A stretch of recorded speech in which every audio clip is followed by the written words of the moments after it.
नमस्कार, आप देख रहे हैं इंडिया टीवी। मैं हूं सौरभ शर्मा और आज देश का बजट पेश हुआ है और इस बजट को केंद्र सरकार रिफॉर्म एक्सप्रेस वाला बजट बता रही है।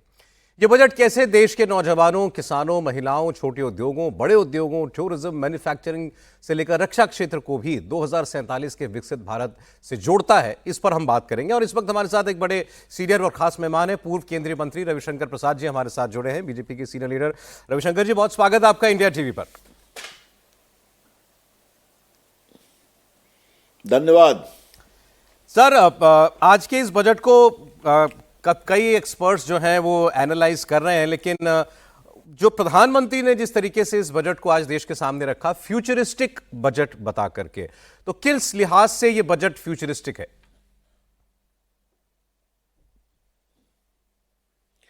देखिए, पहले आप एक बात समझिए। आज भारत की इकोनॉमी दुनिया की चौथी बड़ी इकोनॉमी है, तीसरी होने के रास्ते पर है। आज 25 करोड़ लोग गरीबी से आगे आ चुके हैं। आज अभी देखा आपने, जो हम लोगों ने यूरोपियन यूनियन से फ्री ट्रेड एग्रीमेंट किया, उसकी पूरी दुनिया में चर्चा है।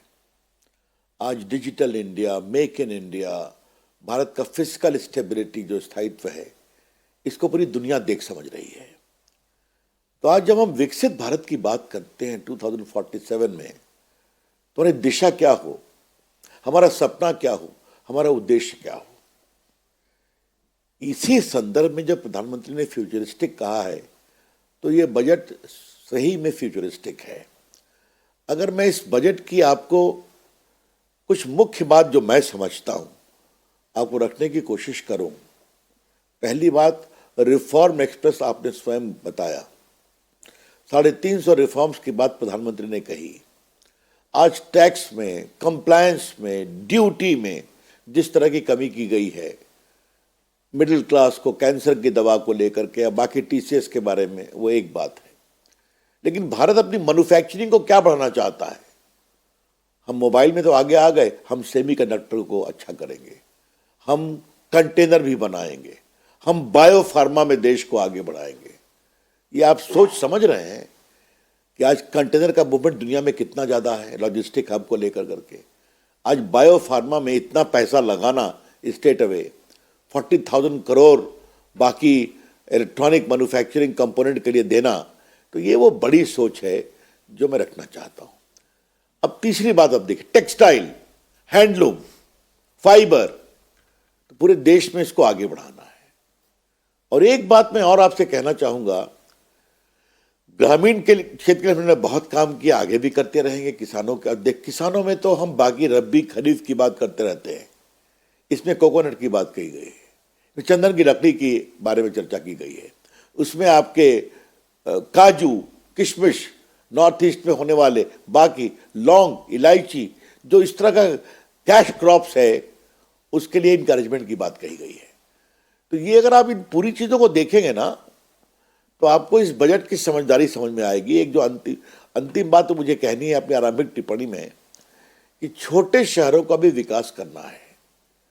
तो वहां पर जो कॉरपोरेट मित्रा की बात कही गई है, एक शॉर्ट क्रैश कोर्स आप बनाइए, जो वित्तीय संस्थाएं हैं या बाकी ट्रेनिंग इंस्टीट्यूट्स हैं, कि वो छोटे शहरों में एमएसएमई हो, बाकी हो, कंप्लायंस करने में, बाकी करने में उनकी मदद कर सके। और जो मिडिल स्मॉल स्केल इंडस्ट्री है, उसमें जो बातें कही गई, तो आपने देखा ही है कि भारत के औद्योगिक विकास का एक बहुत बड़ा हब है। तो ये सब बातें आप तब कर सकते हैं जब आपकी इकोनॉमिक स्टेबिलिटी हो, स्थायित्व हो, गहराई हो और दुनिया में आपका परचम लहराता हो। जब ये होता है तो बजट में एक नया सपना मिलता है, जिसे कहते हैं फ्यूचरिस्टिक। रविशंकर जी, आपने फ्यूचरिस्टिक बजट का मतलब समझाया, आपने सपने की बात की। मैं ऑपोजिशन के दो बड़े नेताओं का लेकिन स्टेटमेंट देख रहा हूं। राहुल गांधी ने कहा, youth without jobs feeling manufacturing, investors pulling out, household savings plummeting, farmers in distress, a budget that refuses course correction, blind to India's real crisis. और इसी बात को जो है इन्होंने तो ट्वीट किया अंग्रेजी में, खड़गे साहब ने हिंदी में कहा कि मोदी सरकार के पास अब नए आइडिया खत्म हो गए।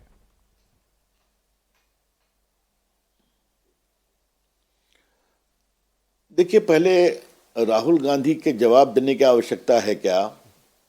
खड़गे साहब को छोड़ दीजिए, राहुल गांधी ने 2014 से आज तक एक शब्द प्रशंसा के बोले हैं क्या मोदी जी के बारे में, सरकार के बारे में, उसकी नीतियों के बारे में?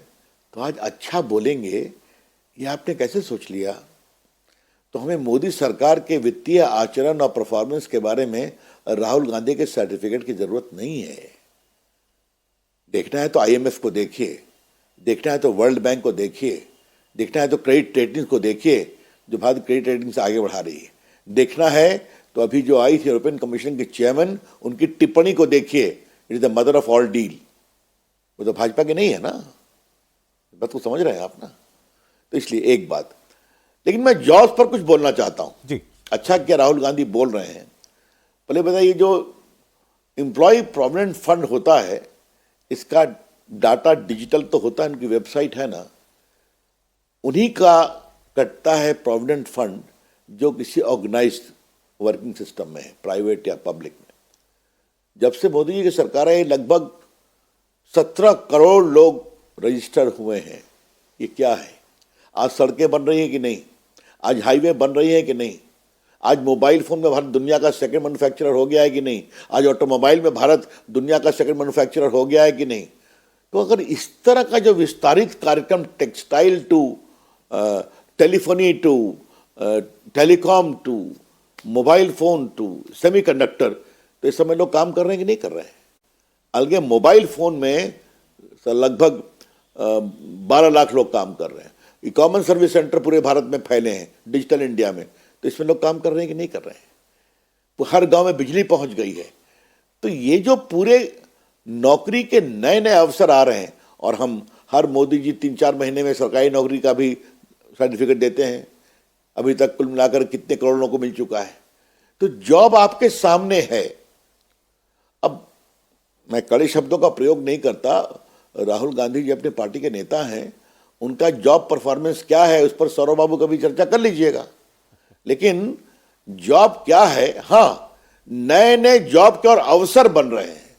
इसलिए मैंने कॉर्पोरेट मित्र की बात की, इसलिए हमने बाकी विस्तार से आपके सामने रखा कि पूरा जो ट्रेनिंग स्किल, और देखिए एक बहुत बड़ी बात इस बजट पे है तो समझना चाहिए कि अगर भारत सर्विस सेंटर का एक बड़ा केंद्र बन रहा है, तो सर्विस सेंटर के माध्यम से भारत के नौजवान और ग्लोबल सर्विस सेंटर को बढ़ाने में और क्या क्या काम कर सकें, उसके लिए नए स्किल सेंटर, डेवलपमेंट सेंटर की भी बात की गई है। तो इस तरह से एक सोच तो सामने है। अब राहुल गांधी कितना पढ़ेंगे और कितना समझेंगे, इस पर चर्चा हो सकती है। अच्छा, तो अखिलेश जी की बात का जवाब दे दीजिए। अखिलेश यादव जी ने कहा कि ये तो देश के चुनिंदा 5% लोगों के लिए बजट है, बाकी 95% को के लिए ना इसमें कुछ है, ना उनको ये समझ में आता।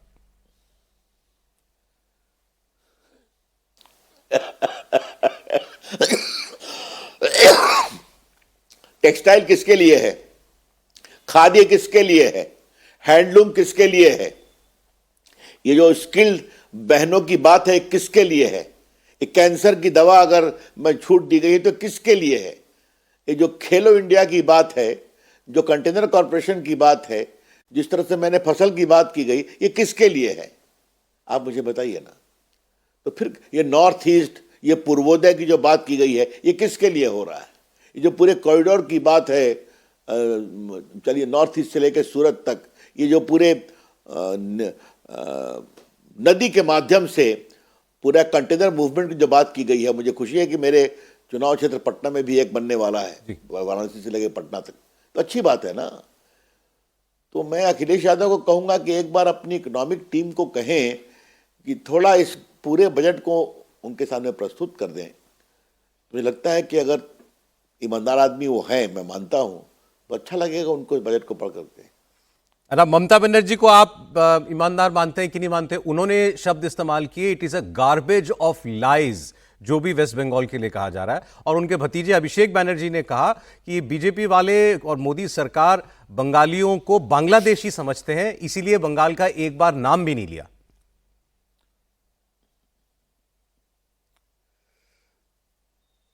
मतलब क्या है, ये देश का बजट है कि प्रदेश का बजट है? अब गार्बेज ऑफ लाइज, इतनी कड़ी अंग्रेजी तो हमें नहीं आती है सौरभ बाबू। तो ये ममता जी को उनकी सोच होगी। अगर देश का विकास होगा तो बंगाल का होगा कि नहीं होगा? ये जो पूरा कॉरिडोर आ रहा है, ये जो पूरे इंफ्रास्ट्रक्चर की बात हो रही है, आज जो सेमीकंडक्टर को आगे बढ़ाने की बात हो रही है, आज इलेक्ट्रॉनिक मैन्युफैक्चरिंग को आगे बढ़ाने की बात हो रही है, तो क्या इस बंगाल में नहीं आएगा क्या? आप मुझे बताइए ना। ये पूरे पूर्वी भारत के विकास में बंगाल आता है कि नहीं आता है? तो मैं ममता जी को एक ही बात कहूंगा कि ये भारत का बजट है, जिस भारत में बंगाल भी आता है। जो बंगाल ठीक से नहीं अभी तक काम कर रहा है, तो अब उसको ठीक करने के लिए चुनाव आ रहा है, तो भाजपा जीतेगी और बंगाल में भी बजट के लाभ को पहुंचाएगी। सर, एक चीज हम लोग पिछले कई वर्षों से नोटिस कर रहे हैं कि सरकार अपनी तरफ से जो कैपिटल एक्सपेंडिचर है, इंफ्रास्ट्रक्चर पुश के लिए जो सरकार को खर्च करना है, उसके लिए तो वो पूरी तरीके से तिजोरी खोल के रखती है। 10 लाख करोड़ एक बार हुआ था तो हुआ कि इतना इतना बड़ा मूव किया गया है। आज वो 12.2 लाख करोड़ हो गया है। लेकिन इसके साथ साथ निजी निवेश आए, एफडीआई आए, ये यहां थोड़ी सी हमको जो है कसर लगती है। ऐसा क्यों है?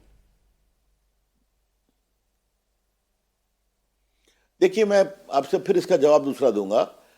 2 लाख करोड़ था एक कैपिटल एक्सपेंडिचर इंफ्रास्ट्रक्चर पर 2014 में। आप 10 लाख करोड़ से बहुत खुश थे, अब 12 लाख करोड़ हो गया है। तो भारत सरकार बजट से 12 लाख करोड़ खर्च कर रही है इंफ्रास्ट्रक्चर पर। मैं आपसे एक बात कहता हूं, आपकी क्या समझदारी है इन्वेस्टमेंट को लेकर के? आज पूरे दुनिया की बड़ी बड़ी ताकतें भारत से फ्री ट्रेड करने को क्यों इतने उत्सुक हैं? मैं गया था अभी यूरोप में, ऑपरेशन सिंदूर में, भारत के सांसदों के डेलीगेशन को लीड कर करके। क्या फ्रांस, क्या जर्मनी, क्या बेल्जियम, क्या इटली, क्या इंग्लैंड, क्या डेनमार्क, हमें भारत से इकोनॉमिक रिश्ते बढ़ाने हैं। आप नहीं हो तो हमसे अलग से फ्री डील कर लीजिए। हमने कहा नहीं, वो तो मुझे बहुत अच्छा लगा। बेल्जियम में मैं गया था, तो यूरोपियन कमीशन में गया था, जो लोग आए थे उनसे मुलाकात भी हुई थी, अच्छा लगा। तो आप मुझे ये बताइए कि जो बड़ी डील हो रही है, $1 ट्रिलियन की संभावनाएं हो रही हैं, तो ये क्या देश के लोग हैं, क्या यूरोप के लोग, कि विदेश के लोग हैं? ये मुझे समझ में नहीं आ रहा है। अगर ये थोड़ा सा हंसी भी आती है, आश्चर्य भी होता है कि पूरी दुनिया भारत से बिजनेस करने के लिए उतावली है।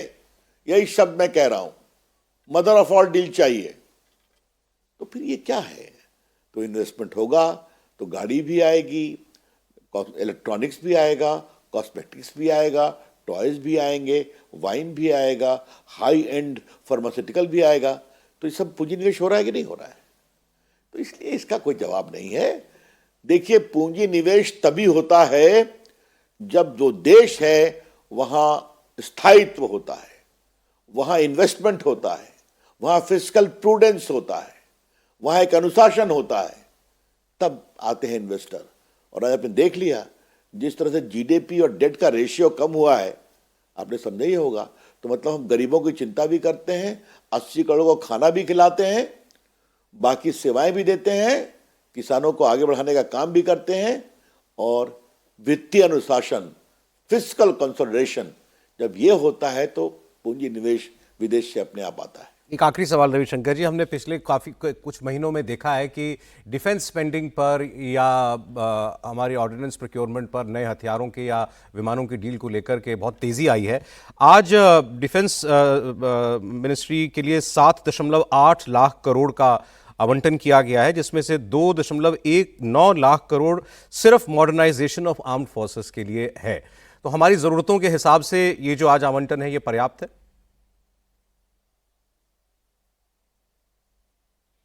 देखिए, डिफेंस पर सबसे अधिक एक्सपेंडिचर होना चाहिए, तो और बढ़ा है। लेकिन मॉडर्नाइजेशन की बात जो आप कह रहे हैं, इसका मतलब क्या है? भारत की सेना दुनिया की तीसरी बड़ी सेना है, ये सच्चाई है। लेकिन ये भी सच्चाई है कि जहां भारत में पहले बुलेट प्रूफ जैकेट भी नहीं मिलते थे, आज भारत के बने हुए वेपन्स दुनिया में जा रहे हैं, ये भी आप देख रहे हैं। तो ऐसी परिस्थिति में आज जब मॉडर्नाइजेशन पर जोर दिया गया है, तो ये भी एक फ्यूचरिस्टिक कॉन्सेप्ट है, जहां से उन्होंने बात शुरू की थी। समझ रहे हैं आप कि हमें भारत की सेना को मजबूत भी बनाना है, जिनके कर्तव्य पथ के मार्च को लेकर दुनिया भी आश्चर्यचकित हो गई और हमें और मॉडर्नाइज भी बनाना है। तो ये जो सोच है ना, इस सोच का आज मैं सैल्यूट करता हूं कि मोदी जी की अगुवाई में भारत की सुरक्षा, भारत की रक्षा और भारत की रक्षा के लिए आधुनिकता सबको साथ लेके चलना है। रविशंकर जी, बहुत धन्यवाद आपका, हमारे लिए आपने समय निकाला और बजट को सरल शब्दों में दर्शकों तक पहुंचाया, इसकी खास बातों को। बहुत बहुत धन्यवाद। नमस्ते, धन्यवाद। नमस्कार।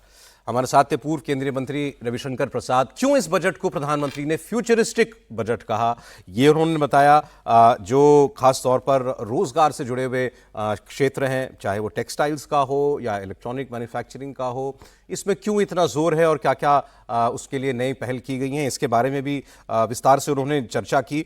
और सरकार अपनी तरफ से इंफ्रास्ट्रक्चर को पुश देने के लिए 12 लाख करोड़ से ज्यादा खर्च रही है और ये साल दर साल बढ़ता जा रहा है। ये देश में एक नए इंफ्रास्ट्रक्चर का निर्माण हो, इसको लेकर सरकार की कमिटमेंट है, उसको जरूर दिखाता है। अब आगे आपको दिखाएंगे केंद्र सरकार के बजट को लेकर केंद्रीय मंत्री किरण रिजिजू ने क्या कहा। किरण रिजिजू ने कहा कि ये शानदार बजट है, इसे हर वर्ग को ध्यान में रखकर बनाया गया है। उन्होंने ये भी कहा कि यह बजट 2047 के विकसित भारत को ध्यान में रखकर लाया गया है।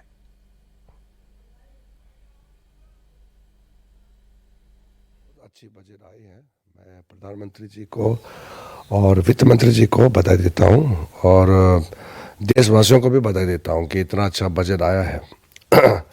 वैसे तो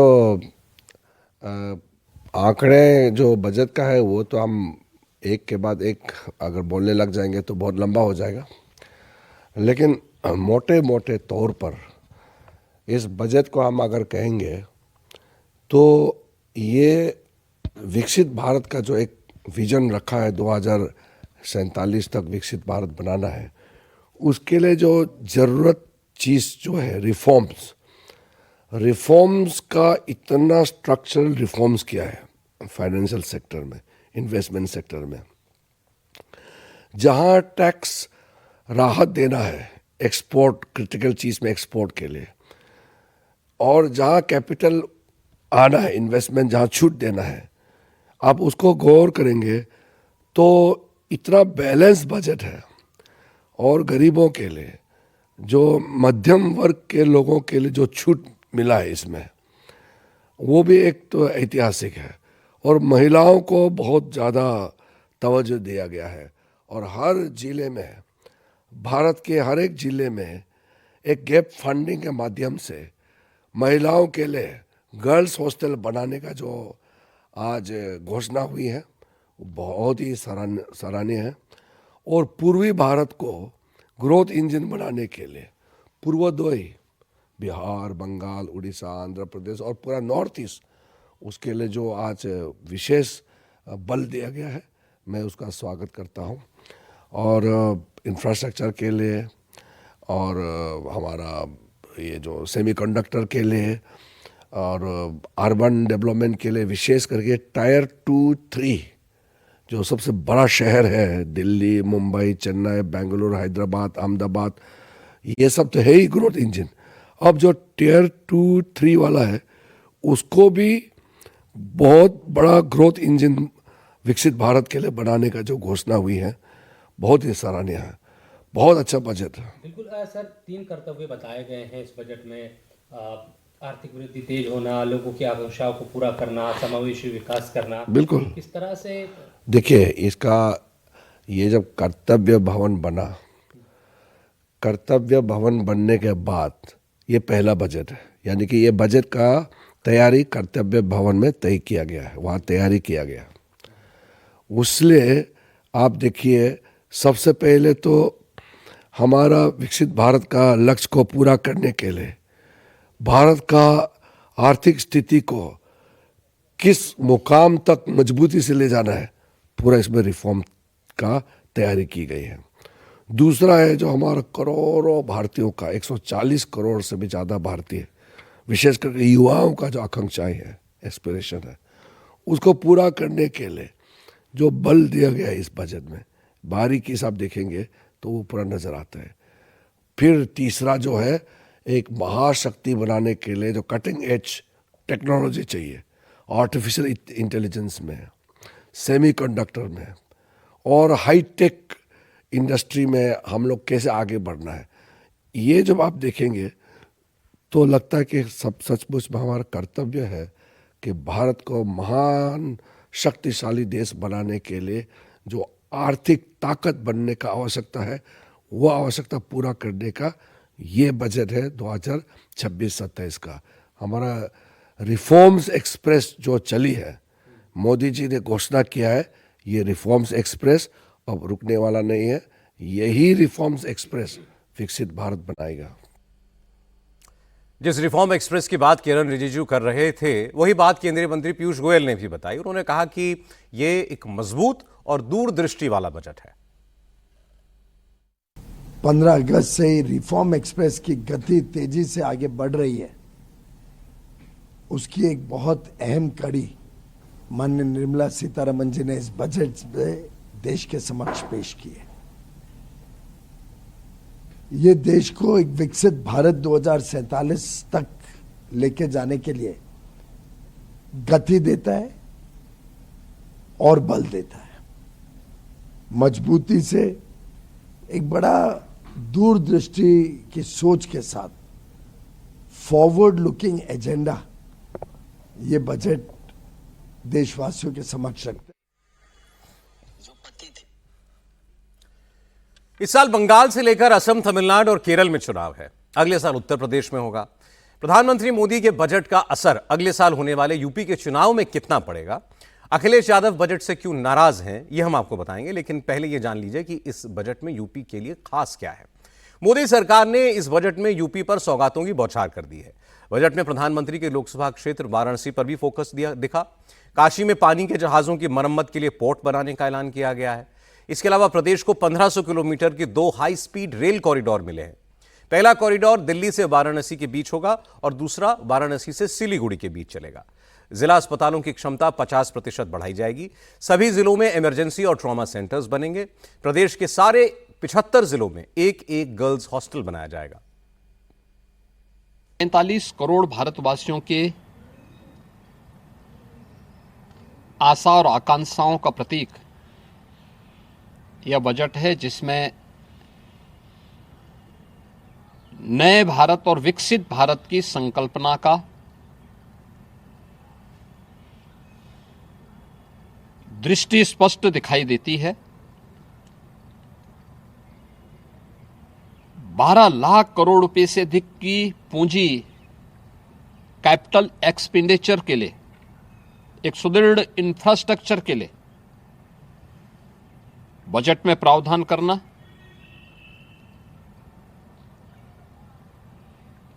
सात रेल कॉरिडोर के निर्माण के लिए प्रावधान करना,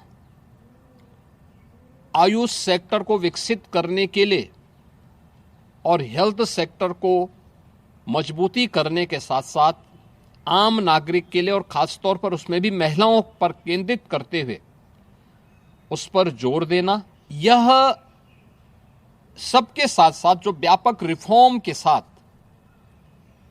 अलग अलग सेक्टर में रिफॉर्म को लेकर के जो बजट प्रस्तुत किया गया है, यह आम नागरिकों के जीवन को सहज और सरल बनाने में मदद करेगा।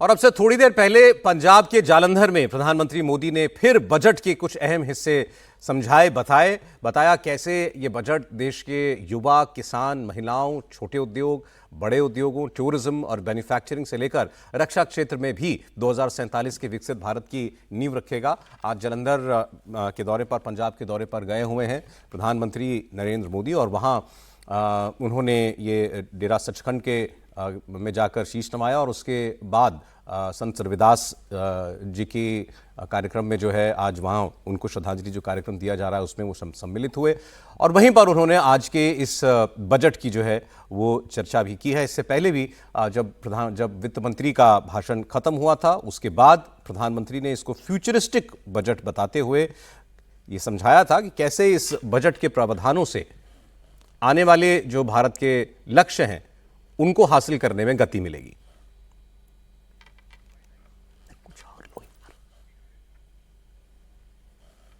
ये बजट शहरों से लेकर गांव तक देश के अर्थतंत्र को मजबूत करेगा, नया इंफ्रास्ट्रक्चर डेवलप करेगा। केंद्र सरकार बजट को रिफॉर्मेटिव बता रही है, लेकिन विपक्ष को इस बार के बजट में खामियां ही खामियां नजर आ रही हैं। वो इसे चुनावी बजट बता रहा है। राहुल गांधी ने बजट पर ऑन कैमरा तो खास प्रतिक्रिया नहीं दी, लेकिन उन्होंने एक ट्वीट किया। राहुल गांधी ने मोटे तौर पर बजट को दृष्टिहीन बताया।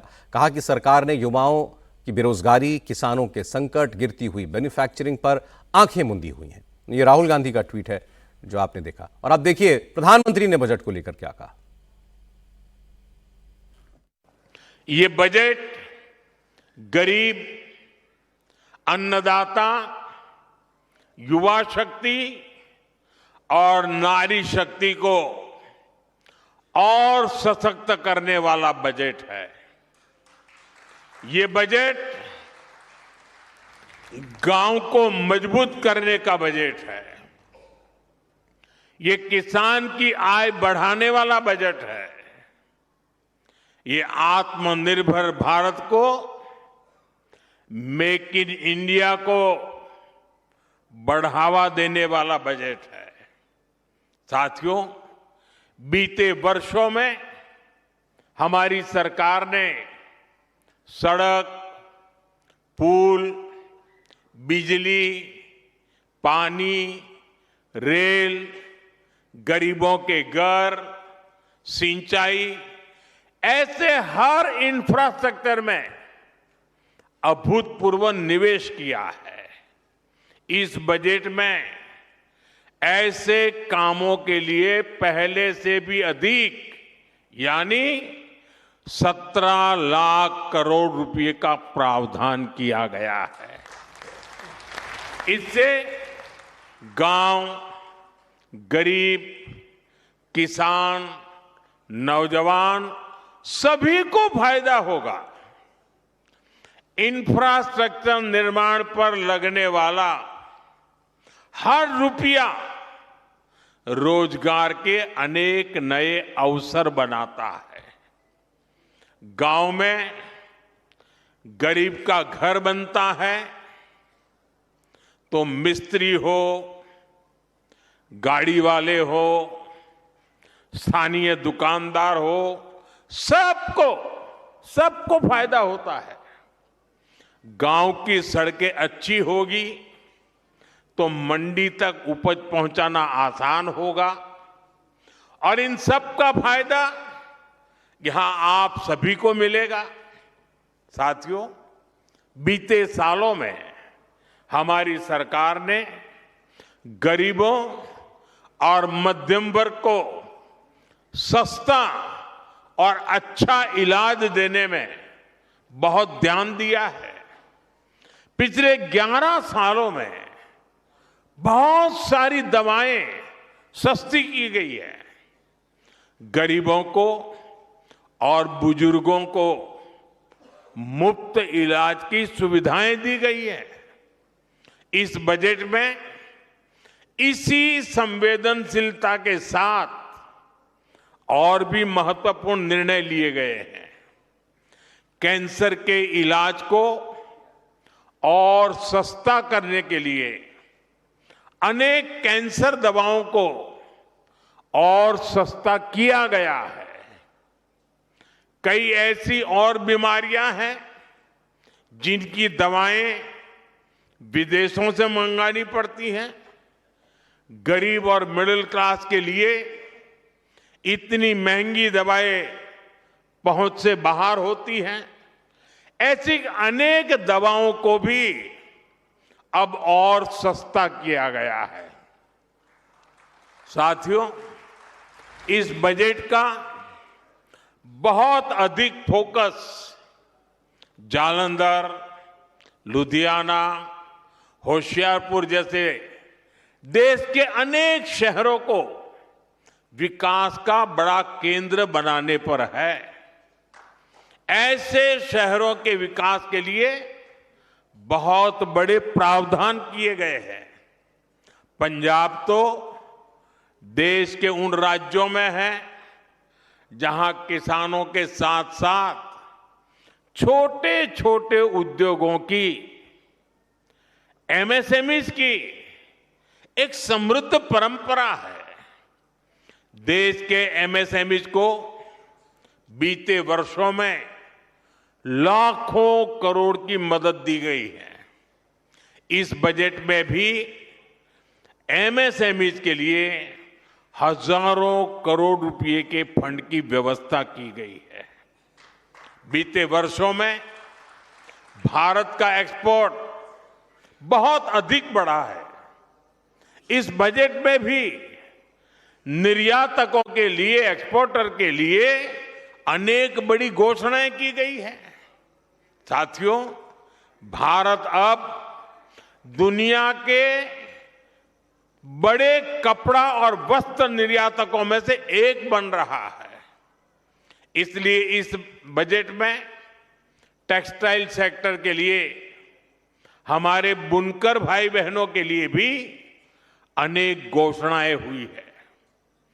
महात्मा गांधी ग्राम स्वराज अभियान से हमारे गांवों में जो बुनकर है, हथकरघा और हस्तशिल्प से जुड़े साथी हैं, उनको बहुत फायदा होगा।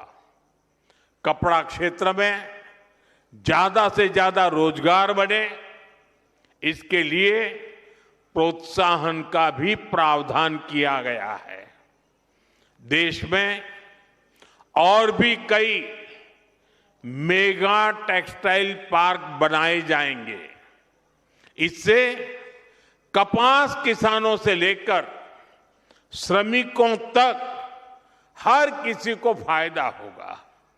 साथियों, बजट का एक और फोकस एरिया खेल है, स्पोर्ट्स है, और पंजाब तो इसमें बहुत आगे है।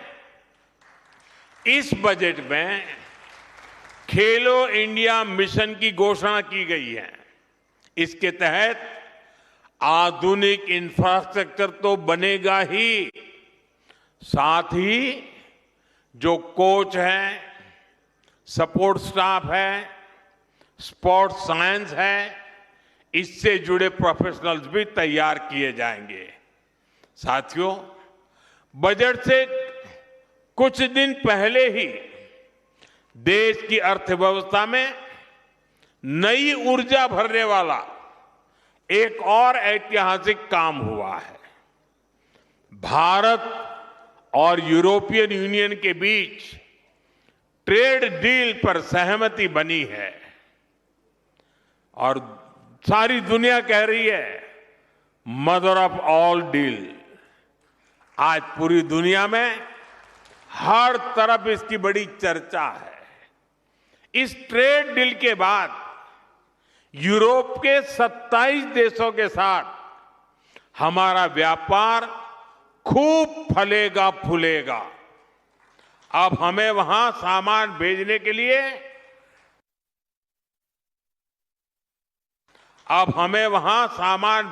लिए टैक्स ना के बराबर देना पड़ेगा। हमारे पंजाब की पहचान तो यहां के मेहनती लोगों से है, यहां के किसानों से है। पंजाब को स्किल्ड युवाओं के लिए जाना जाता है। ट्रेड डील से हमारे पंजाब के भाई बहनों को बहुत फायदा होने वाला है। यहां जालंधर, लुधियाना और अमृतसर में कपड़ा उद्योग से लाखों लोग जुड़े हैं। अब पंजाब के टेक्सटाइल सेक्टर को नए और बड़े बाजार मिलेंगे। 27 देश खुल गए हैं।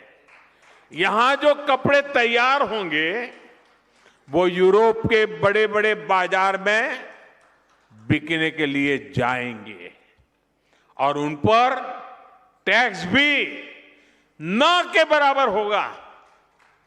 इसका मतलब है पंजाब की फैक्ट्रियों में ऑर्डर बढ़ेंगे, फैक्ट्रियों में काम बढ़ेगा। इससे डिजाइन, प्रोडक्शन, जैसे दूसरे फील्ड में भी रोजगार बढ़ेंगे। साथियों, हमारा ये जालंधर स्पोर्ट्स से जुड़े सामानों के लिए, स्पोर्ट्स गुड्स के लिए विश्व प्रसिद्ध है। यूरोपियन यूनियन से हुई ट्रेड डील के बाद जालंधर और आसपास के इलाकों में स्पोर्ट्स के सामानों की मैन्युफैक्चरिंग बढ़ जाएगी। इसके साथ ब्रांडिंग, पैकेजिंग और लॉजिस्टिक में भी रोजगार बढ़ेगा। आज जो बजट प्रस्तुत हुआ है उससे भी जालंधर के स्पोर्ट्स गुड्स सेक्टर को बहुत मदद मिलेगी। साथियों, पंजाब खाद्यान्न के उत्पाद में भी आगे है। ट्रेड डील से हमारे प्रोसेस्ड फूड और आसानी से यूरोप के मार्केट तक पहुंचेंगे। इससे मोगा, फिरोजपुर, होशियारपुर और बठिंडा जैसे इलाकों में किसानों को बहुत फायदा मिलेगा। ये व्यापार समझौता पंजाब के युवाओं के लिए, किसानों के लिए बहुत बड़ा अवसर लेकर आया है और मुझे विश्वास है श्री गुरु रविदास जी के आशीर्वाद से आप सभी को इसका भरपूर लाभ मिलेगा। साथियों, इस अवसर पर मैं अपने देश के उद्यमियों, मैन्युफैक्चरर्स और प्रोडक्शन से जुड़े सभी लोगों से एक अपील करना चाहता हूं। हमें अपने प्रोडक्ट की क्वालिटी पर बहुत जोर देना होगा। हमारे उत्पाद जहां भी जाएंगे उन पर भारत की छाप होगी। हमें अपने प्रोडक्ट्स को ऐसा बनाना होगा कि वो जिस मार्केट में जाए वहां के नागरिकों का दिल जीत लें। हमें ध्यान रखना होगा कि प्रोडक्शन क्वालिटी पर कोई समझौता ना हो। उसकी डिजाइनिंग, पैकेजिंग सबसे बेहतर हो। हमारे प्रोडक्ट वहां के नागरिकों की जरूरत के हिसाब से हो और लोगों को लगे कि अगर ये सामान भारत में बना है तो ये वैल्यू फॉर मनी है। आज ग्लोबल मार्केट में कंपटीशन बहुत ज्यादा है। अगर हम क्वालिटी प्रोडक्ट नहीं बनाएंगे तो हमारी जगह कोई और ले लेगा, फिर यह अवसर हमारे हाथ से निकल जाएगा। हमें ये अवसर नहीं जाने देना है। एक समय था जब भारतीय प्रोडक्ट्स अपनी क्वालिटी की वजह से जाने जाते थे, लेकिन गुलामी के लंबे कालखंड में इस पहचान को मिटाने का प्रयास हुआ। हमें भारत की उसी पहचान को फिर से स्थापित करना है। हमें पूरी ताकत लगानी है कि हम अपने प्रोडक्ट की क्वालिटी ज्यादा से ज्यादा बढ़ाएं ताकि हम उस मार्केट के रूप में स्थायी जगह बना सके, लोगों का दिल जीत सके। क्वालिटी ही भारत में बने प्रोडक्ट की सबसे बड़ी ब्रांडिंग होगी।